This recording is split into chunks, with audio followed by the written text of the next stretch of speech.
बिस्मिल्लाहिर्रहमानिर्रहीम। अस्सलाम वालेकुम। मैं हूँ इकरा सलमान। आज जी बनाएंगे फ़राह खान का वायरल चिकन यखनी पुलाव, जो बनता है बिल्कुल ही एक डिफरेंट तरीके से। इसे वाइट चिकन पुलाव भी कह सकते हैं। इस वायरल चिकन यखनी पुलाव के तमाम सीक्रेट्स मैं आपके साथ शेयर करूंगी। आपने वीडियो को मुकम्मल देखना है। चलें जी, इसे बनाना स्टार्ट करते हैं। यहाँ पर मैंने एक कढ़ाई ले ली है जिसमें हम हाफ कप ऑयल शामिल कर देंगे। ऑयल जब हल्का सा गर्म हो जाएगा तो इसमें 1 टेबलस्पून भरकर ज़ीरा शामिल कर देंगे। ये रेसिपी थोड़ी सी अजीब है, लेकिन चलें ट्राई करते हैं कि क्या बनता है। वायरल यखनी पुलाव आपको ट्राई करना चाहिए या नहीं, सब कुछ इस वीडियो में पता चल जाएगा। चलें जी, ज़ीरे की खुशबू आना स्टार्ट हो गई है। अब इसमें 2 मीडियम साइज़ के प्याज जिन्हें बारीक काट लिया उसे शामिल कर देंगे, ताकि इसका प्यारा सा लाइट गोल्डन कलर आ जाए।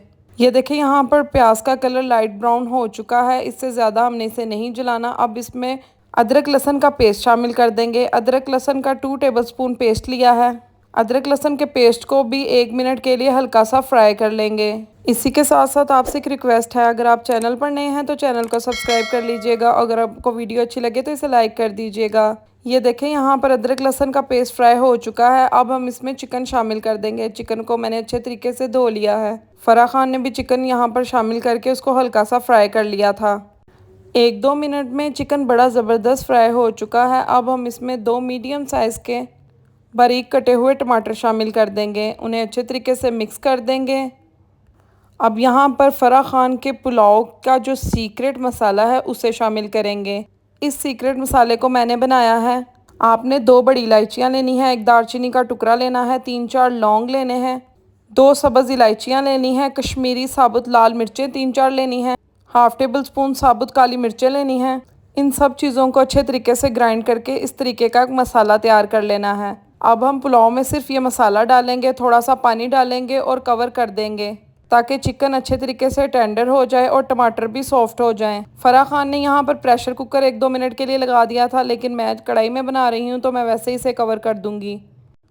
यहाँ पर 3-4 मिनट हो चुके हैं। टमाटर बड़े अच्छे तरीके से सॉफ्ट हो चुके हैं। मसाला भी काफ़ी हद तक भून चुका है। अब हम 1-2 मिनट के लिए हाई फ्लेम के ऊपर मसाले को भून लेंगे। जब ऑयल किनारों से सेपरेट हो जाएगा और मसाला अच्छे तरीके से भुन जाएगा तो हम इसमें आलू शामिल कर देंगे। मैंने 3-4 आलू लिए हैं, उन्हें इस तरह से बड़े टुकड़ों में काट लिया है। पहले तो मैं बड़ी हैरान हुई कि चिकन पुलाव में आलूओं का क्या काम, लेकिन फ़राह खान ने ऐसे ही किया था। मैंने आज सेम रेसिपी ट्राई करनी थी तो मैंने आलूओं को शामिल कर दिया है।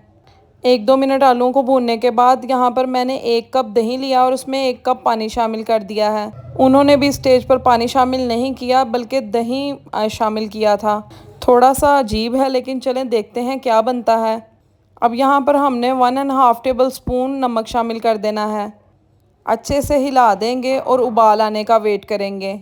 मैंने इस तरह की रेसिपी को पहली दफ़ा ट्राई किया है, लेकिन चलें देखते हैं आज क्या बनता है।